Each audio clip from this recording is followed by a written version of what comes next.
जय हिंद दोस्तों। I hope आप सब बढ़िया होंगे, जबरदस्त होंगे। आइए हमारे यूट्यूब चैनल पर आप सभी का स्वागत है। तो आइए हम एक नए चैप्टर के साथ आ रहे हैं आपके साथ। तो देखिए पहला चैप्टर क्या है, सॉरी हमारा तीसरा चैप्टर है मैथ का। तो चैप्टर हाई स्कूल का तीसरा चैप्टर द्विघात वाले रैखिक समीकरण युग्म। तो देखो हम इस चैप्टर को पढ़ते चैप्टर से लेंगे, चैप्टर कह क्या रहा है।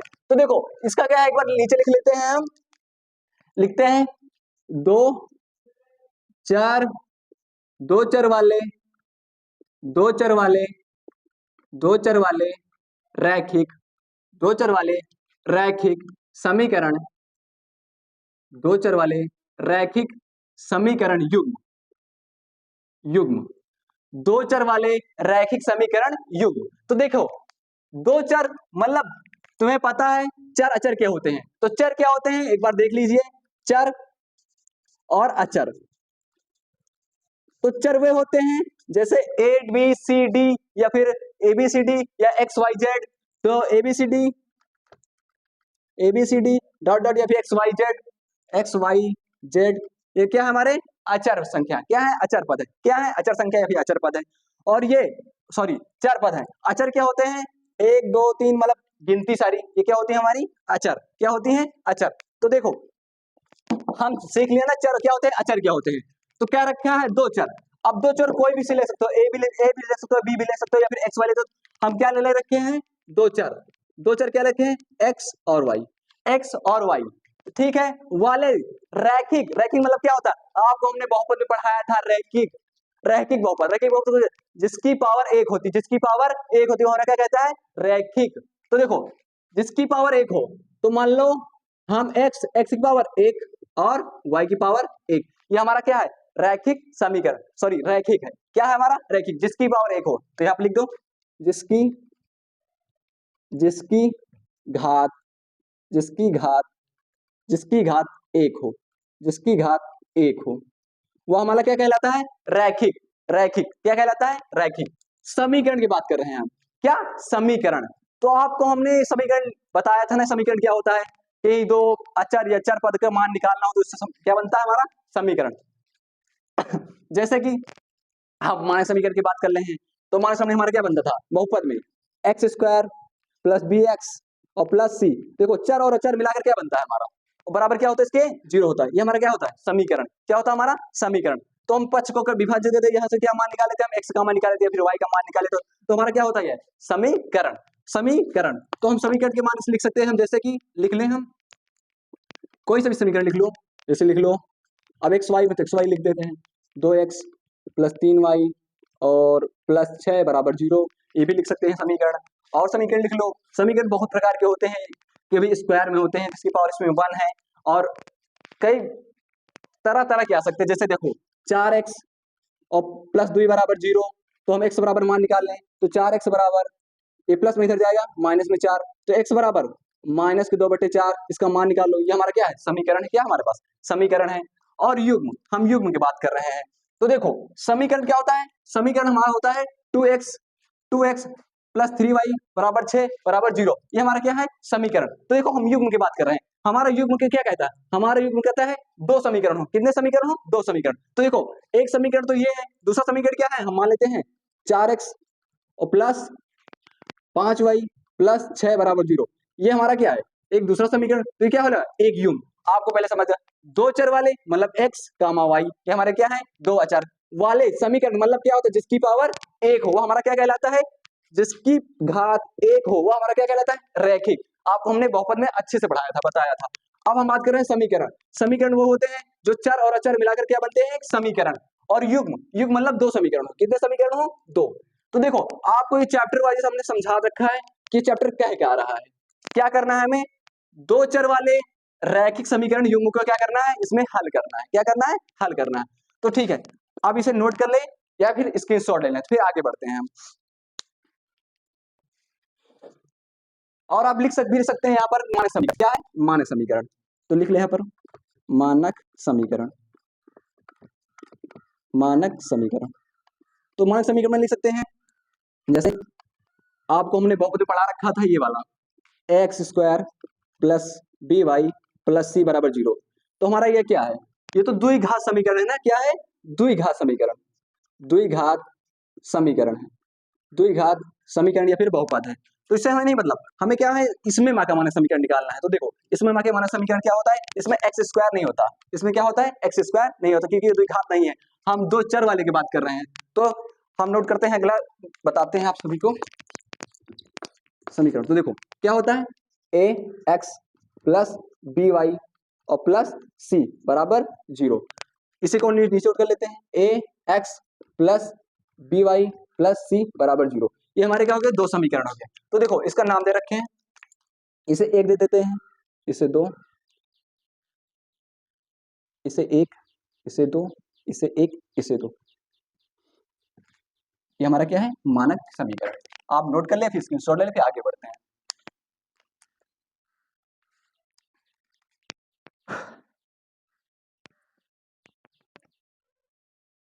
आप सभी ने नोट कर लिया होगा, फिर स्क्रीनशॉट ले लिया होगा। अब आगे बढ़ते हैं।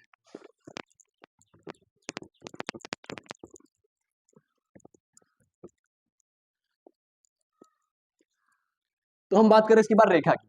तो रेखा देखो, रेखा इसमें तीन प्रकार की रेखा बताई हुई है। पहली रेखा है हमारी प्रतिच्छेदित, दूसरी है समांतर और तीसरी है संपाती। क्या है, संपाती। तो देखो हम पहले बात कर रहे हैं प्रतिच्छेदित,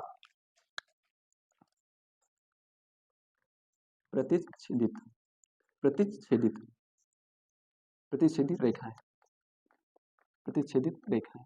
ठीक है, हम क्या कर रहे हैं, प्रतिच्छेदित रेखा की बात कर रहे हैं, प्रतिच्छेदित रेखाएं। तो देखो वे रेखाएं जो एक बिंदु पर काटती हैं, वे रेखाएं जो एक बिंदु पर काटती हैं, वे रेखाएं, वे रेखाएं जो एक बिंदु पर काटती हैं, जो एक बिंदु पर काटती हैं, वे रेखाएं जो एक बिंदु पर काटती हैं, वे क्या कहलाती है, प्रतिच्छेद रेखाएं। तो देखो ये रेखा बना देते हैं, आपको रेखा और किरण पता होगा। तो देखो किरण क्या होते हैं, देखो किरण एक बार समझ लो, एक रेखा समझ लो। तो देखो रेखा की ना तो कोई लंबाई होती है और ना तो किसी को चौड़ाई होती है, ना इसका प्रारंभिक बिंदु होता है और ना ही अंतिम बिंदु होता है। ये इधर भी बढ़ सकती है और इधर भी बढ़ सकती है, ना तो इसका प्रारंभिक बिंदु होता है और ना ही अंतिम बिंदु होता है। लेकिन अगर हम किरण की बात करें, किसकी, किरण की बात करें, तो देखो किरण, मान लो सूर्य से किरण निकली, सूर्य से किरण निकली पृथ्वी की ओर। तो देखो इसका एक बिंदु है ना, जहां से प्रारंभ हुई है, जहां से ये प्रारंभ हुई है, तो ये क्या है हमारा, रेखा।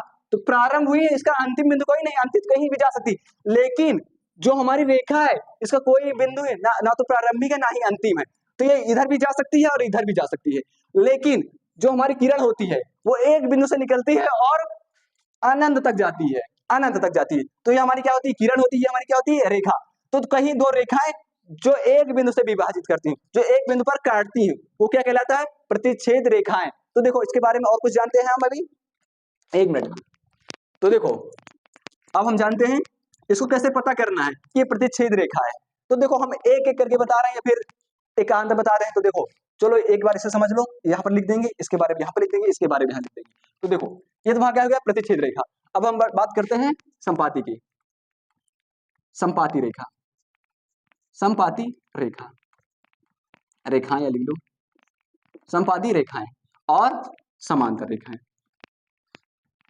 समांतर रेखाएं। तो देखो हम प्रतिच्छेद रेखा ये हमारी हो गई। अब हम संपाती रेखा की बात करते हैं। तो एक बार लाइन खींच देते, ज्यादा समझ में आएगा अच्छे से। अगर हम किसी चीज को तुलना करके पढ़ते हैं ना, तो ज्यादा समझ में आता है। तो आपको तुलना करके हम बताते हैं क्या क्या किसमें क्या तुलना करनी है। तो देखो एक लाइन हम यहाँ पर खींच लेते हैं, ठीक है, एक लाइन यहाँ पर खींच लेते हैं। इस वाले में प्रतिच्छेद की बात करेंगे, इस वाले में संपाती की बात करेंगे और इस वाले में हम समांतर की बात करेंगे। तो देखिए हमने संपादी प्रतिच्छेदित का चित्र बना लिया है। अब हम संपाती की बात करें, तो वे रेखाएं, वो दो रेखाएं जिसमें ये दो रखे, तो इसका नाम दे रखे हैं, हम दे देते हैं, मान लो ए बी सी डी, ठीक है, इसके हम नाम दे रखे हैं। अब हम बात कर रहे हैं संपादी रेखा की। तो देखो संपादी रेखा वह रेखा होती है जो एक के ऊपर एक रेखाएं होती हैं। मान लो एक रेखा सीधी गई है, उसके ऊपर एक रेखा। तो देखो हम बात कर रहे हैं संपादी रेखा की। तो संपादी रेखा की चित्र देखो, ये देखो ये लाइन है, ठीक है, ये हमारी क्या है, मान लो ए और बी, क्या है, ए और बी। और हम संपाती की बात कर रहे हैं ना, तो इसके ऊपर एक रेखा और होगी, उसके ऊपर ही जस्ट इसके ऊपर होगी, ये हुई, जस्ट एक के ऊपर एक, एक के ऊपर एक, और यहाँ पर क्या कर रहा है, एक बिंदु पर विभाजित कर रहा है। तो ये हमारी क्या प्रतिच्छेद रेखा और समांतर रेखा। तो देखो इसे इसका क्या नाम दे देते हैं, ए बी, इसका सी, इसका डी। समझ रहे हैं ना, एक के ऊपर एक, मतलब हमें पता नहीं चले कि ये एक के ऊपर एक है, लेकिन देखो यहाँ ये छोटी है, ये वाली बड़ी है, तो पता चल रहा है ना कि ये कहाँ पर है। तो एक के ऊपर एक, तो हमारी क्या कहलाती है, समपाती रेखा। क्या कहलाती है, समपाती रेखा। अब हम बात करें समांतर रेखाएं की, तो देखो समांतर रेखा क्या होती है, वे रेखाएं जो एक दूसरे के समांतर हो, जो एक दूसरे की क्या हो, समांतर, बराबर नहीं होती, समांतर होती है। तो देखो समांतर का मतलब क्या हुआ, मान लो एक रेखा ये गई हुई है ए और बी, ए और बी। दूसरी रेखा देखो क्या है, मान लो ये गई हुई है, मान लो सी डी।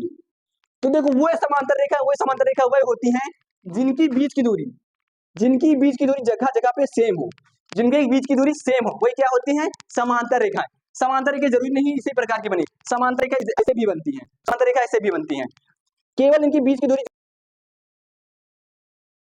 जो यहाँ पर है, यहाँ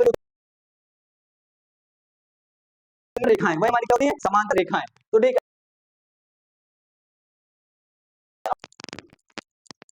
इनके बीच की बीच की दूरी समान, समझ रहे हैं, समांतर रेखाएं वही हमारी क्या होती है, समांतर रेखाएं।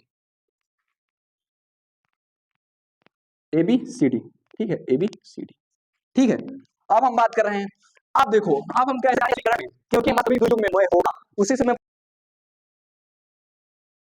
संपादी रेखा है या समांतर रेखा है। तो देखो सबसे पहले हम बात कर रहे हैं, सूत्र नहीं, पहले थोड़ा समझ लेते हैं फिर सूत्र की बात करते हैं। तो मान लो जैसे कि है, हम समीकरण से भाई पहचाना जाएगा, तो समीकरण में बता दे रहा हूं कैसे समीकरण आते हैं। तो देखो जैसे लिखा है 2x प्लस 3y प्लस 6 बराबर 0, क्या है, बराबर 0, ठीक है। और एक समीकरण मान लेते हैं भाई युग्म है, तो 2 समीकरण आएंगे, ठीक है। हम बात कर रहे हैं 4x प्लस 6y और प्लस 7, ठीक, बराबर 0। ये हमारे पास 2 समीकरण है। अब हम कैसे जाने संपादी, तो हम इससे हम बताएंगे संपादी कैसे चेक किया जाता है, सूत्र भी लिखाएंगे, लेकिन उससे पहले थोड़ा सा एग्जाम्पल देकर ज्यादा समझ में आता है। तो देखो एग्जाम्पल दे रहे हैं आप सभी को। तो देखो अगर हम लिखते हैं इसके आगे वाली संख्या, तो देखो हमने बताया था, तो समीकरण ले लेते हैं, एक नॉर्मल समीकरण लेते हैं। अगर x का गुणांक, इसमें x का गुणांक क्या है, x का गुणांक 2 है, इसमें क्या है, x का गुणांक क्या है, 4 है, 2/4 हम गुणांक ले रहे हैं, गुणांक, और इधर y का गुणांक ले रहे हैं 3/6, 3/6, 3/6। एक मिनट कुछ चेंज कर लो, ज्यादा ठीक रहेगा। मान लो यहाँ पर 5 ले लेते हैं, ठीक है, थोड़ी सी 5 ले लेते हैं, ठीक है। अब देखो यहाँ पर काटो, और यहाँ पर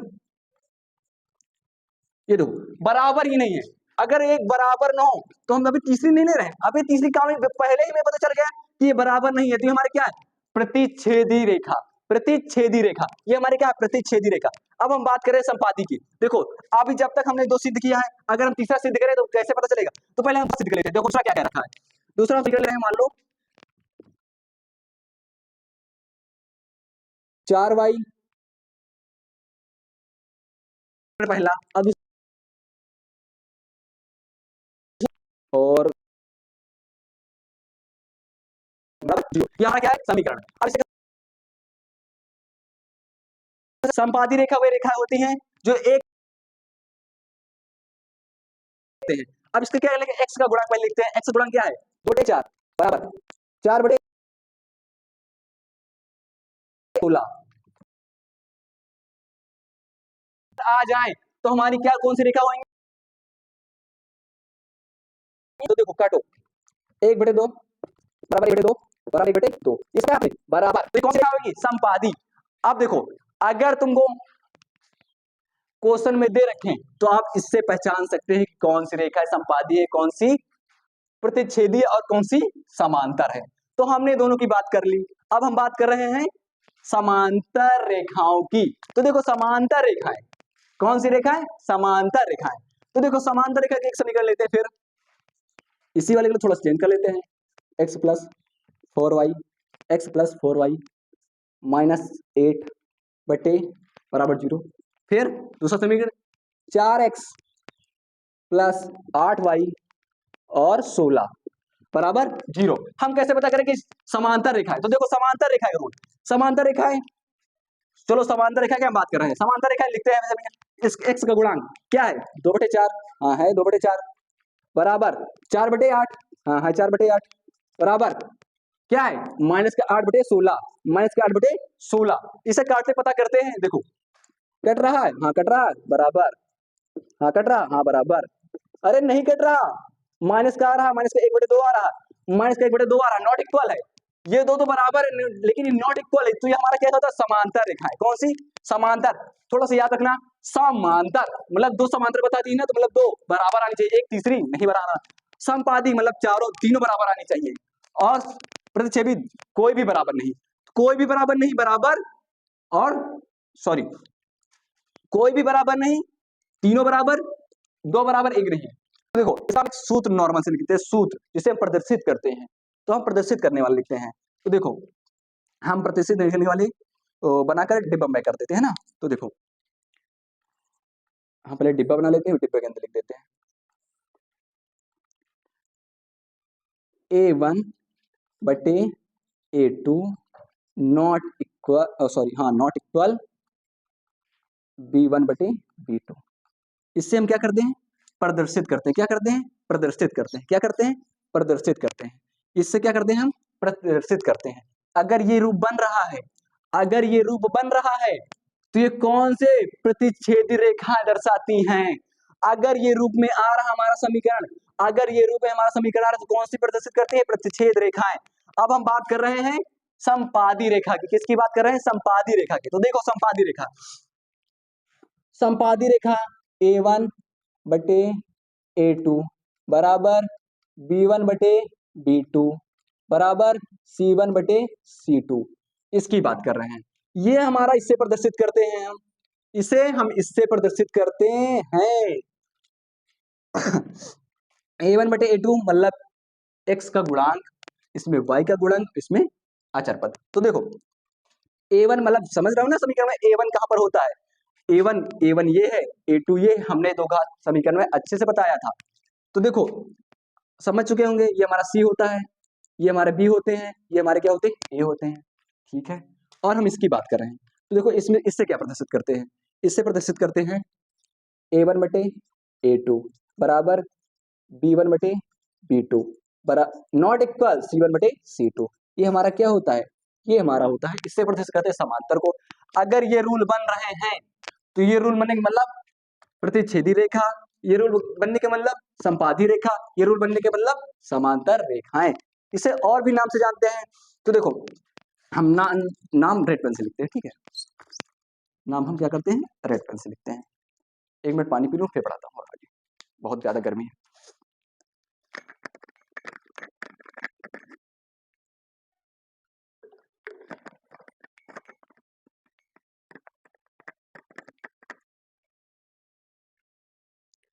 तो देखो हम रेड पेन से लिख देते हैं, ठीक है।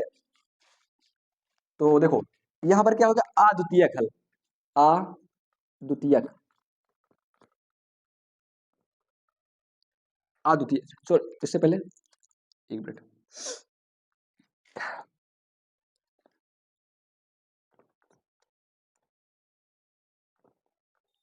अद्वितीय हल, अद्वितीय हल, अद्वितीय हल, अद्वितीय हल, अद्वितीय हल, अद्वितीय हल, इसका अनेक हल, अनेक हल, इसका अद्वितीय हल, इसका अनेक हल, और इसका अद्वितीय हल, इसका अनेक हल, और इसका कोई हल नहीं, कोई हल नहीं, कोई हल नहीं, कोई हल नहीं, इसका अद्वितीय हल, इसका अनेक हल, इसका कोई हल नहीं, कोई हल नहीं। और एक चीज मतलब इससे प्रदर्शित करते हैं, ठीक है। इसे अगर हमसे कहते हैं अद्वितीय तो हमें क्या निकालना है? प्रतिच्छेदी। अगर तुमसे कहते हैं अनेक हल तो क्या निकालना है? समबाती रेखा। और अगर कोई हल नहीं तो क्या निकालना है? समांतर रेखाएं। और देखो हम बात कर रहे हैं, हम बात कर रहे हैं इसे और भी क्या कहते हैं? तो संगत और असंगत भी पूछते हैं। तो देखो ये दोनों ध्यान से देना, देखना ये दोनों, ये दोनों, ये दोनों, इसे भी याद रखना, इंपॉर्टेंट है, ठीक है। इसे भी याद रखना, संगत है, ये क्या है? संगत है। अगर संगत की बात कर रहे हैं तो ये दोनों है, और अगर केवल असंगत की बात कर रहे हैं तो ये है। ये क्या है? असंगत। असंगत इंपॉर्टेंट, ठीक है, यहां पर भी लिख लो, ज्यादा ठीक रहेगा, इंपॉर्टेंट है, ठीक है। ये दोनों का है असंगत, तो यहां पर भी लिख देते हैं, ठीक है, नीचे ब्रैकेट में इससे लिख देते हैं, यहां पर ब्रैकेट में संगत, इस नाम से जाना जाता है, ठीक है, इससे भी संगत, या फिर इधर लिख दो, ज्यादा समझ में आएगा, शायद ना दिख रहा हो, संगत, और यहाँ पर असंगत, ठीक है। बात समझ में आ चुकी होगी आप सभी को, तो नोट कर ले, इसकी शॉर्ट ले ले, और जबरदस्त